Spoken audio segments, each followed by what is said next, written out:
औज़ुबिल्लाहि मिनश्शैतानिर्रजीम बिस्मिल्लाहिर्रहमानिर्रहीम। अस्सलामुअलैकुम।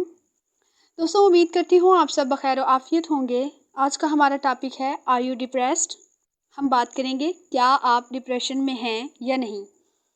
दोस्तों, अगर आप एक लम्हे के लिए रुक जाएं और अपनी ज़िंदगी के पिछले 5 से 6 हफ्तों पर नज़र डालें और उनको एवोल्यूएट करें, तो आप देखेंगे कि मोस्टली हमारा रवैया यही होता है कि जब कभी हमें अच्छी खबर सुनने को मिलती है या कोई कामयाबी नसीब होती है तो हम खुश हो जाते हैं, और अगर हमारा कोई नुकसान हो जाए, हमारी कोई ख्वाहिश पूरी ना हो या कोई चीज़ हमसे छीन जाए तो हम दुखी हो जाते हैं। हमारे जज्बात, हमारे इमोशंस कभी भी एक जैसे नहीं रहते।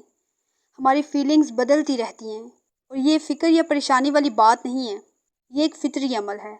सभी के साथ ऐसा ही होता है। फ़िक्र और परेशानी वाली बात तब होती है जब कोई दुख या उदासी का जज्बा हमारी ज़िंदगी पर हावी हो जाए, हमारी ज़िंदगी में ठहर जाए, स्टे कर जाए।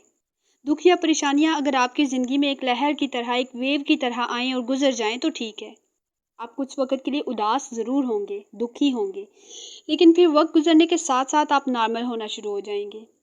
इस गम को भूल जाएंगे, रूटीन लाइफ में वापस आ जाएंगे। लेकिन अगर वो दुख का लम्हा आपकी ज़िंदगी में ठहर जाए, आप हर वक़्त उस वाक़ये के बारे में सोचते रहेंगे, इस दुख या परेशानी को भूल ना पाएंगे, तो वो उदासी आहिस्ता आहिस्ता डिप्रेशन में बदल जाएगी। दोस्तों, याद रखें, सैडनेस एक फीलिंग है जिसके रीज़न को हम आसानी से एक्सप्लेन कर सकते हैं कि हम उदास हैं तो क्यों हैं। लेकिन डिप्रेशन सैडनेस से बिल्कुल अलग है। इसकी कोई वाज़ेह वजह नहीं है। इसको एक्सप्लेन नहीं कर सकते। इसीलिए तो साइंटिस्ट इसे अनएक्सप्लेनेबल कहते हैं। ये कहना तो बहुत मुश्किल होता है कि कोई किस वजह से डिप्रेस्ड है, लेकिन इस बात का फ़ैसला हम ज़रूर कर सकते हैं कि कोई डिप्रेशन में है या नहीं। तो दोस्तों, आज की वीडियो में मेरे पास आपके लिए एक बड़ा ही इंटरेस्टिंग सा टेस्ट है।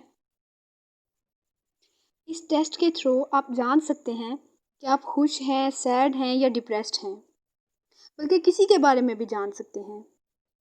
इस टेस्ट में आपने खुद से अपनी लाइफ के पिछले 5 से 6 हफ्तों के मुतालिक कुछ सवाल पूछने हैं। ये आपका खुद का टेस्ट है। 5 से 6 वीक का पीरियड जो होता है उसका वो कोई ज़्यादा लंबा अरसा नहीं होता, इसलिए आपको अपनी फीलिंग्स को रिकॉल करने में कोई ज़्यादा मुश्किल पेश नहीं आएगी। आपके पास कुछ क्वेश्चंस हैं जिनका आपने पूरी ईमानदारी के साथ टेस्ट लेना है। हर क्वेश्चन का आंसर नो और यस में करना है। तो आपके पास पहला क्वेश्चन है, क्या आपकी काम में दिलचस्पी कम है और काम करके अच्छा नहीं लगता? दूसरा क्वेश्चन है, क्या आप अक्सर मायूस और नाउम्मीद रहते हैं? क्वेश्चन नंबर 3 है, क्या आपको नींद सही नहीं आती, कभी बहुत ज़्यादा आती है तो कभी बहुत कम?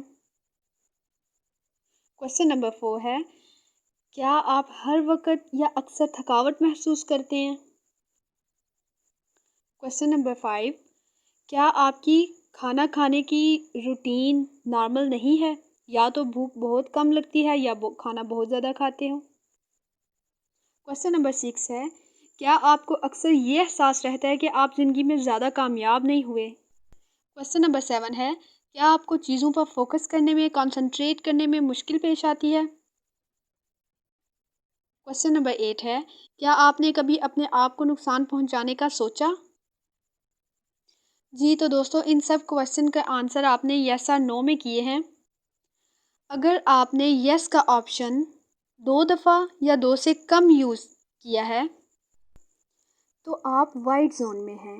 आप बिल्कुल डिप्रेस नहीं हैं। आप अपनी ज़िंदगी के बारे में बिल्कुल पॉजिटिव हैं, आप ऑप्टिमिस्टिक हैं, एम्बिशियस हैं। और अगर आपने यस का ऑप्शन 3 से 4 टाइम्स चूज़ किया है तो आप ग्रे जोन में हैं, मतलब आप थोड़ा सा डिप्रेस्ड हैं। लेकिन ये कोई बड़ी फ़िक्र वाली बात नहीं है, ये ज़िंदगी का हिस्सा है। लेकिन अगर आपने यस का ऑप्शन 5 दफ़ा या 5 से ज़्यादा दफ़ा चूज़ किया है तो आप ब्लैक जोन में हैं। आप बहुत ज़्यादा डिप्रेस्ड हैं। आपको ज़रूर किसी क्लिनिकल साइकोलॉजिस्ट की ज़रूरत है। तो दोस्तों, आपके टेस्ट का रिज़ल्ट कैसा रहा कमेंट्स में आप ज़रूर बताइएगा। इस वीडियो में हमने डिस्कस किया है कि डिप्रेशन का कैसे पता चलेगा। तो नेक्स्ट वीडियो में इंशाल्लाह ताला हम इसके सलूशन पर भी बात करेंगे। तब तक के लिए आप अपना टेस्ट लें और कमेंट्स में हमें ज़रूर बताएं कि आपका रिज़ल्ट कैसा आया है। इंशाल्लाह ताला हम अपनी नई वीडियो के साथ आएंगे। तब तक के लिए हमें इजाज़त दें। अपना और अपने घर वालों का ख्याल रखिएगा। अल्लाह हाफिज़।